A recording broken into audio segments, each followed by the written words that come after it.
Hello, my name's Elizabeth, and this is my game.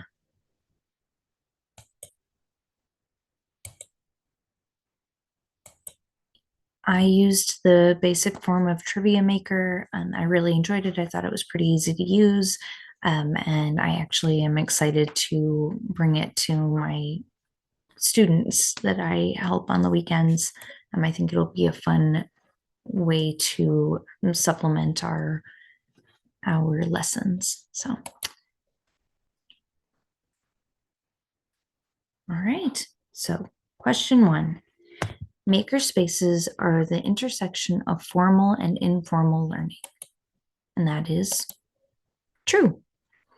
Um, so, maker spaces are a flexible environment that allow users to engage in a structured activity with defined learning objectives while experimenting and while being able to self guide. All right. Problem solving in the makerspace atmosphere can provide students with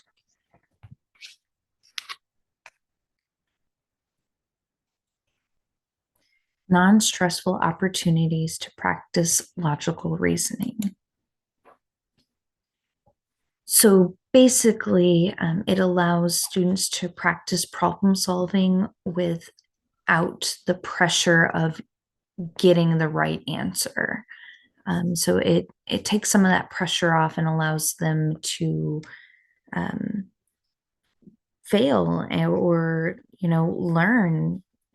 um, and it's a great opportunity because some students are really reluctant to try things that they either perceive themselves as not being good or not being able to do. So this just kind of takes that pressure of getting the right answer away and allows them to just work on the problem itself. So this is kind of it's not about the destination, it's about the journey.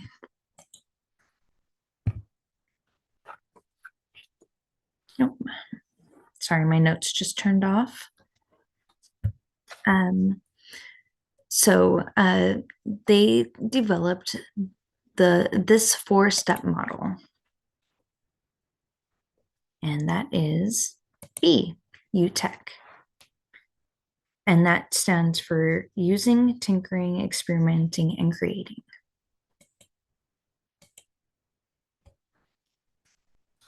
Playing board games is an example of using. The they're actually using the board games the intended way for the most part. My kids use the board games and make up their own games, but that does not fall in the using category. All right. Building, trying, repurposing, modifying, and testing theories are part of this stage. And that is experimenting.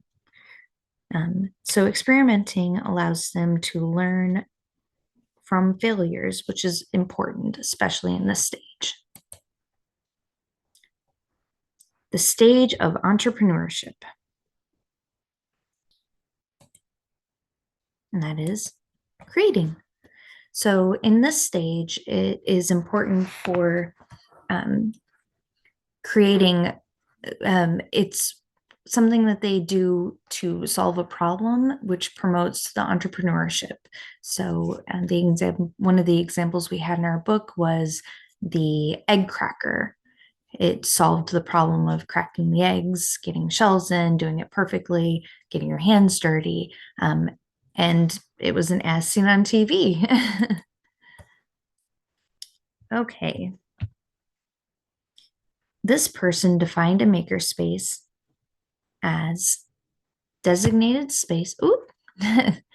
um, designated space stocked with materials to be used and played with in order to produce a product. This product could be a physical product or creation. The product could also be expanded brain capacity or increased knowledge. The activities in makerspaces are often engaging, collaborative, and require conflict resolution and problem solving. That is number C. iPads are not part of makerspace curriculum. And that is false. iPads can be used in activities and they can be used in research. So they're actually a great resource for makerspace. Now, some kids may want to stay unplugged, but if they ever need to look up how to do something or research a concept or really in the experimental phase, see what people have tried, what works, what hasn't worked. So it really is a great part of the maker space. The 5 C's include critical thinking, creating, communicating, and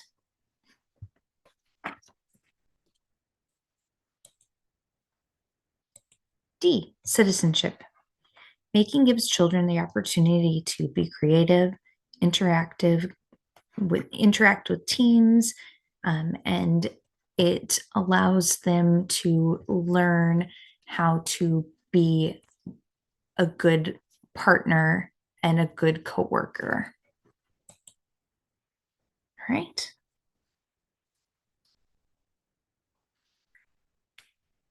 One of the first maker spaces in the US was A. Members included Steve Jobs and Steve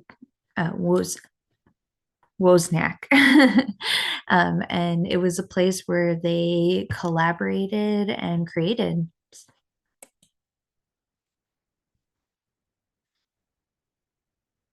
Bloom's taxonomy was designed to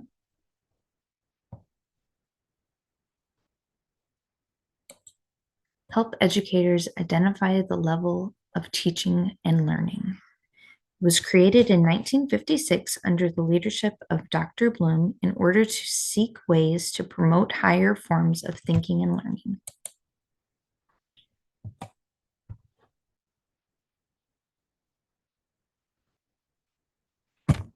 Creating, evaluating, analyzing, applying, understanding, and remembering are all part of which concept?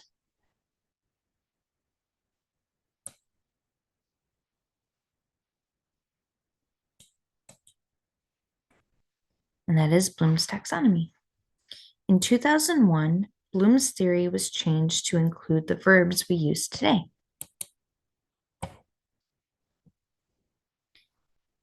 STEM activities are essential to the growth of society.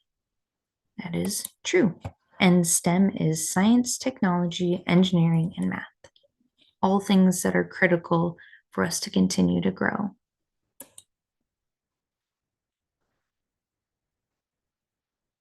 STEM is part of Makerspace program, but STEAM is not. That is false.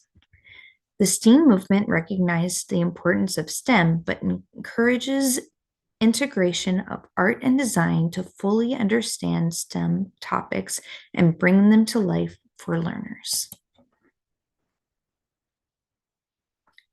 The left side of the brain is more emotional and artistic.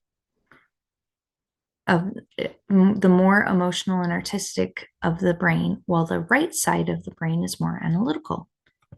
That is false.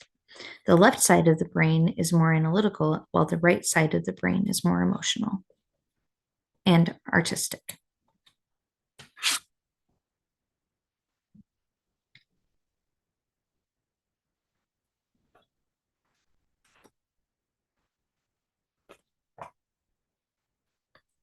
Okay, the benefits of activities that promote using both the left and the right side of the brain include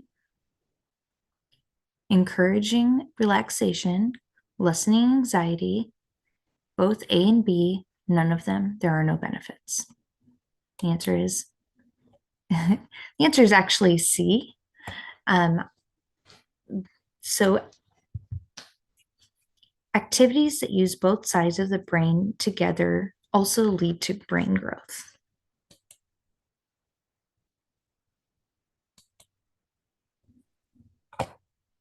What is the growth mindset?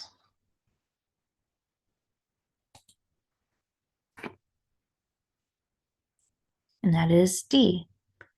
Talents and abilities can be developed through effort. In the growth mindset, emphasis is placed on praising hard work and effort. Failure is expected and not dreaded because failure is an opportunity to learn and improve.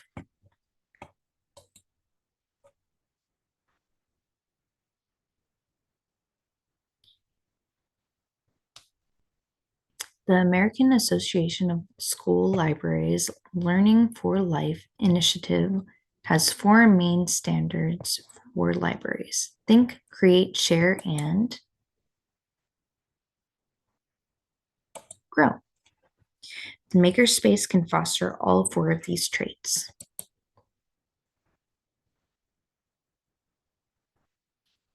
Where do makerspaces belong? Libraries, classrooms, at home, all of the above. A makerspace can be beneficial in formal and informal learning settings. Okay. Makerspace materials and programs must be expensive for kids to enjoy. And that is false. A makerspace should focus on engaging students. They don't need to focus on expensive materials, and kids can have just as much fun with a box as long as they are engaging. All right. A makerspace area should be flexible. Some things to consider would be movable furniture to create space and collaboration, and drawing people into the space and allowing them to spread out.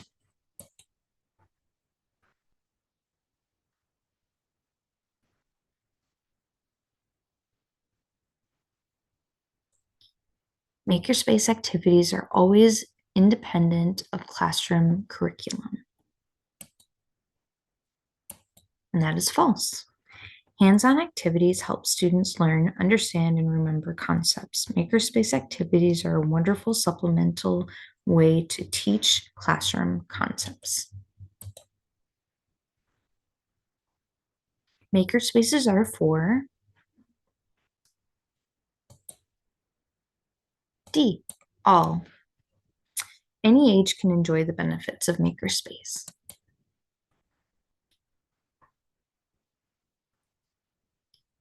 As seen on TV, products are often created as a form of problem solving. That's true. They're developed to solve a specific problem.